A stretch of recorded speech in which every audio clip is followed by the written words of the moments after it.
Hello everyone, welcome to one more mini vlog. ఈ రోజు గుత్తి వంకాయ కర్రీ చేస్తున్నాను. దానికోసం డ్రై రోస్ట్ చేస్తున్నాను. శనగ పలుకులు, నువ్వులు, ధనియాలు, కొంచెం కొబ్బరి డ్రై రోస్ట్ చేసి మిక్సీ చేసుకోవాలి. నెక్స్ట్ ఆయిల్ వేసుకొని ఆనియన్స్, గ్రీన్ చిల్లీస్ అండ్ కొంచెం కరివేపాకు, పసుపు, ఉప్పు అన్నీ వేసుకొని కొంచెం ఫ్రై చేసుకోవాలి. ఇవి లైట్ బ్రౌన్ వచ్చిన తర్వాత ఇందులో చిన్నగా కట్ చేసుకున్న టొమాటోస్ వేసేసుకోవాలి అండ్ అల్లం వెల్లుల్లి పేస్ట్ కొంచెం. సో ఇంట్లో చేసింది అల్లం వెల్లుల్లి పేస్ట్, అప్పటికప్పుడు చేస్తే ఇంకా బాగుంటుంది.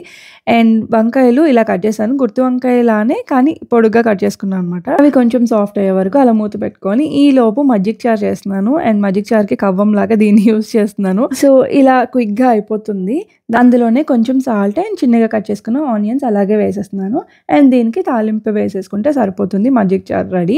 వెజిటేబుల్స్లో one of my favourites brinjal అనమాట. సో అది ఇంకా ఈ మజ్జిగ చారు కాంబినేషన్ చాలా బాగుంటుంది. సో ఈరోజు అయితే స్పెషల్గా చేసుకోవాలనిపించి ఈ రెండు చేశాను. అండ్ కొంచెం తిగ్గానే చేశాను, ఎందుకంటే పిల్లలు అయితే తినరు, వాళ్ళకి రసం పెట్టాను. అండ్ కర్రీ అయితే ఆల్మోస్ట్ రెడీ అయిపోయినట్టే, కొంచెం మగ్గింది కాబట్టి ఇందాక చేసుకున్న పేస్ట్ వేసేసి ఒకసారి కొంచెం కారం వేసేసుకొని సరిపడా ఒకసారి అలా 2 minutes కలుపుకొని సరిపడా వాటర్ వేసేసి కొంచెం ఇప్పుడే సాల్ట్ చెక్ చేసుకుంటే బెస్ట్.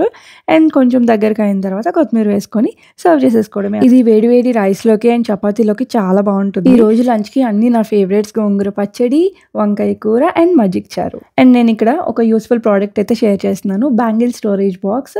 మనకి ట్రావెలింగ్ పర్పస్ అయితే చాలా బాగా యూజ్ అవుతుంది. అండ్ ఈవెన్ ఇంట్లో కూడా మనం బ్యాంగిల్స్ సెపరేట్గా సెగ్రిగేట్ చేసి పెట్టుకోవచ్చు. ఇది ట్రాన్స్పరెంట్ ఉండడం వల్ల మనకి లోపల బ్యాంగిల్స్ ఏ టైప్ ఉన్నాయి అని తెలుస్తుంది. ఈ సెట్ ఆఫ్ 4 వస్తాయి అనమాట. మల్టీ కలర్ వస్తాయి అండ్ లేకపోతే సేమ్ కలర్ అయినా వస్తాయి. సో చెక్ చేసేయండి, లింక్ డిస్క్రిప్షన్ బాక్స్లో ఇస్తాను. క్వాలిటీ వైజ్ చాలా స్ట్రాంగ్గా ఉంది. నేను ఎక్స్పెక్ట్ చేసిన దానికన్నా బాగా వచ్చింది. So check it out, use అవుతుంది. అండ్ ఈవినింగ్ వచ్చేసి ఆంటీ కనకాంబరాలు ఇస్తే నేను అలా కడుతున్నాను అనమాట. అంటే బయట కొంచెం వేశారు కదా, అవి నాకు ఇచ్చారు పూజ చేసుకోమని. సో నెక్స్ట్ డేకి యూస్ఫుల్ అవుతుందని చెప్పి అవి కడుతూ పిల్లల దగ్గర కూర్చున్నాను. వీళ్ళైతే స్టడీ టైం ఇప్పుడు ఈవినింగ్ ఆఫ్టర్ 6 తర్వాత నేను ఇంకా కూర్చోబెడతాను ఇద్దరిని ఇన్ ద సెన్స్ రిషితో పాటు జాను కూడా చదవడం అయిన తర్వాత ఇలా మళ్ళీ డ్రాయింగ్స్ చేసుకుంటుంది. అండ్ జాను చూడండి అక్కడ ఆడుతుంది. అండ్ అక్కడ టాయ్ హౌస్ ఉంది కదా, చాలా చాలా బాగుంది. ఎవరైనా కిడ్స్ ఉంటే మాత్రం బాగా ఎంజాయ్ చేస్తారు. మనం పెట్టిన ప్రైస్కి క్వాలిటీ అయితే నాట్ బ్యాడ్, నాకు నచ్చింది.